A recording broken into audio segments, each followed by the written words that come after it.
the reason I bought this car, one, cool factor. I mean, the car is just awesome.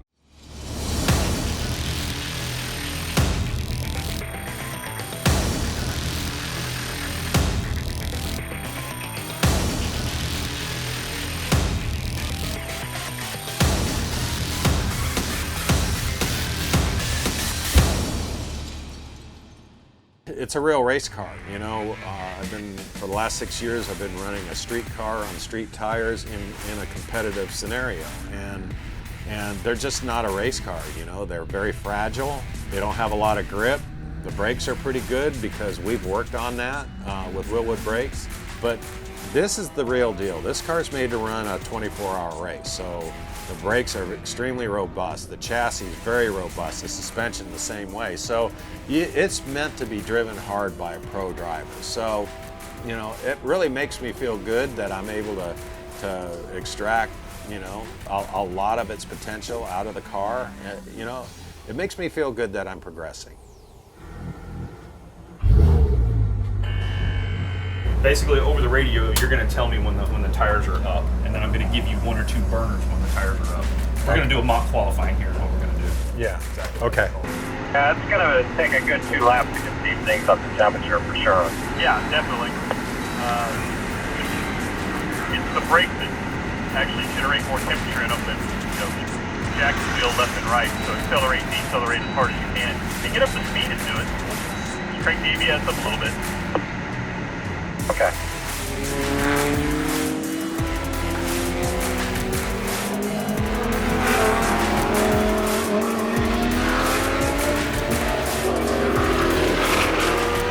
Yeah, you know, in the early races that we ran with this car, everybody asked me, well, what changes do you want to make? You know, because we're so used to making changes like that in other cars that we run. And the car was perfect to me. It handles perfect, it's neutral, it brakes good. Hey, let's not change a thing. But it's not until you take the car to the limit that it begins to show that it needs a little attention. It needs to handle better, it needs to turn in better, that type of thing. And for this weekend, we have JJ Farilla with us. He's been with us for years. But he's also been with Lawrence Loshak and the Trans Am team, and he's used to dialing those cars in. So now we bring in a guy who's not in the Audi world, but he is in the racing world, and you bring a different set of eyes, you bring a different way of thinking to the car. And now that we're pushing the limits, you know, we got a little understeer here and there. We've got a little turn-in issue here and there. So it allows him to bring his brain power to coordinate with Brad Roberts, who's from the Pirelli World Challenge, you know, world. And it's really cool. It's a whole different approach. Okay, so is it undrivable or? No, it's not undrivable at all. If we could maybe tighten it up with a bar or something. Were you getting lap times? Just 128 flat is what I got. Yeah, that's exactly what they had you, 128.097 or something. So see your brake pressure? Broken almost exactly the same spot. I mean, there's no difference there. But you broke harder. Yeah. I'm telling you, man, I'm legging it. It feels like it. Yeah, I want 1,000. I want you to get out of the car going, my leg hurts. Well, I need a hip replacement. Currently P2 headed to Spain. Good job, buddy, good job. he thanked me after that qualifying session, and that, you know, that's really cool. You know, he's in it to win it, and he works his butt off, and JJ's been working his butt off here too, and they want to be rewarded for their efforts. They want to see the driver do his job, and even though I own the car and all that stuff, you know, I'm here to do my job and really put it out on the line too. But the significant improvements are on throttle longer in multiple locations, just looking at it quickly. Remember, you ran that 130 with that car in front of you, right? Yeah. So, yeah, I think in the time variance, you were actually slower today on your 128 lap through turn 4. Wow. Which means you can go faster. Go right after this Ferrari. The Porsche is just now entering the carousel now. Don't worry about that Ferrari, get past it quickly.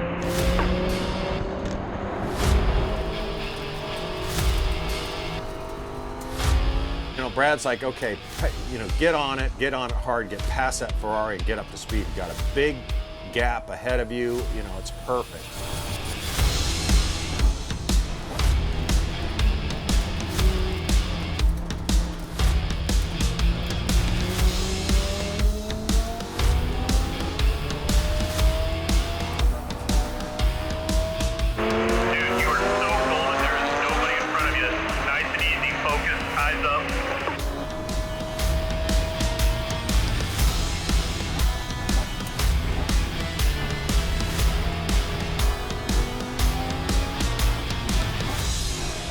If you saw the video, you know, that we posted, you know, the same day, you know, I get past the Ferrari and we're just trying to get the tires warmed up.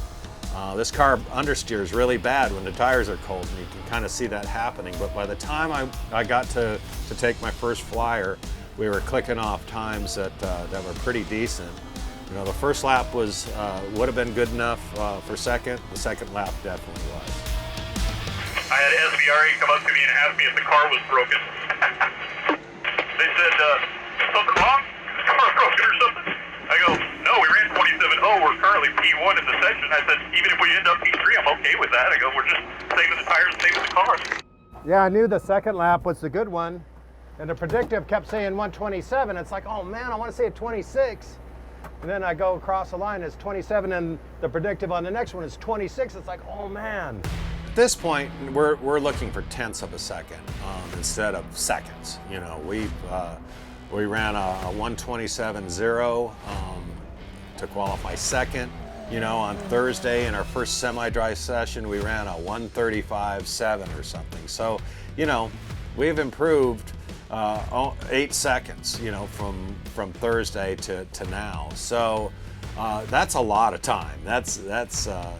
I'm running faster than that on my cool-off lap. So it's amazing how the progression has happened. It's a process. I really think, you know, with a car like this, you've got to kind of build up to it.